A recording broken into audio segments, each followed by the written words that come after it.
ប្រធានបទ EQ ហើយនិង IQ ហ្នឹងវាមនុស្សនិយាយច្រើនមែនទែនប៉ុន្តែសួរថានិយាយឲ្យមនុស្សយល់ឬអត់ហ្នឹងខ្ញុំមិនដឹងទេឥឡូវខ្ញុំព្យាយាមនិយាយអំពីវាអញ្ចឹង IQ មានន័យថាវាជារឿងអីដែលទាក់ទងមួយ logic ទាក់ទងមួយរឿងវិភាគទាក់ទងមួយរឿងដូចទិន្នន័យហ្នឹង IQ ហើយ EQ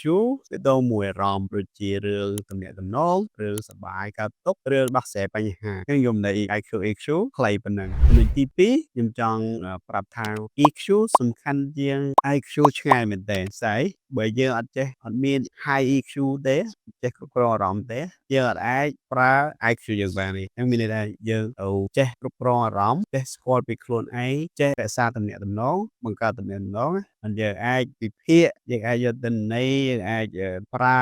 IQ នឹងបានប្រើ logic នឹងបានឧទាហរណ៍ដូចបើយើងខឹងពេលយើងខឹងមានន័យថាហើយយើងអត់ចេះគ្រប់គ្រងការខឹងហ្នឹងមានន័យថាយើងវិភាគអត់បានទេព្រោះគាត់យើងពងវល់រឿងខឹងហ្នឹងឯងយើងកើតទុកយើងបាក់ចិត្តយើងគិតអីអត់ចេញទេព្រោះអីយើងពូសែតយើងពងបាក់ចិត្តអញ្ចឹងគេអត់យើងត្រូវការគ្រប់គ្រងខឹងគ្រប់គ្រងកាត់ទុកហ្នឹងសិនណាបានយើងប្រើទិន្នន័យបានយើងប្រើការវិភាគបានយើងប្រើការសម្រេចចិត្តបានអញ្ចឹងបានចំណុចទី2នេះនិយាយថា EQ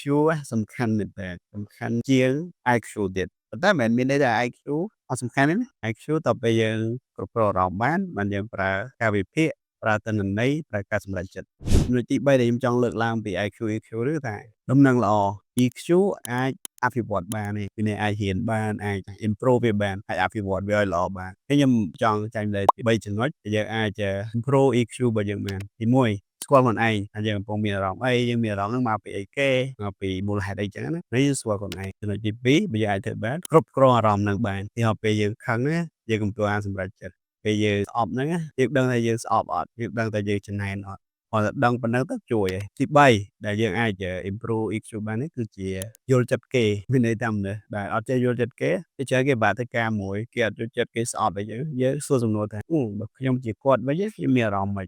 គ្រាន់តែសួរសំណួរហ្នឹងយើងរៀងដូចយល់ចិត្តគេច្រើនជាងដាក់ខ្លួនយើងក្នុងស្ថានភាពរបស់គេអញ្ចឹងបើយើងអនុវត្តទាំង3យ៉ាងយើងជាមនុស្សដែលមាន EQ គ្រាន់បើជាងមុនមានន័យថាយើងអាចគ្រប់គ្រងអារម្មណ៍បានល្អជាងមុនស្គាល់ថាយើងកំពុងមានអារម្មណ៍អី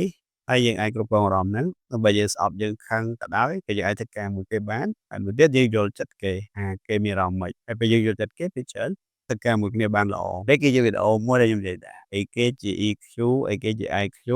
ហើយទី2 EQ សំខាន់ខ្លាំងមែនតើហើយទី3ជា tip ដើម្បី improve EQ របស់យើងអញ្ចឹងលោកអ្នកអាចសួរថាតើធ្វើម៉េចបណ្ដឹងថាខ្ញុំ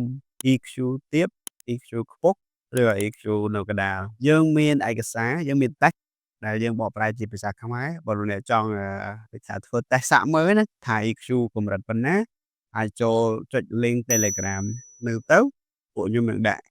EQ test នៅក្នុង link Telegram ហ្នឹងហើយលោកអ្នកធ្វើ test ទៅអាចដឹងខ្លះៗអំពីតើកម្រិត EQ របស់លោកអ្នកហ្នឹងប៉ុណ្ណា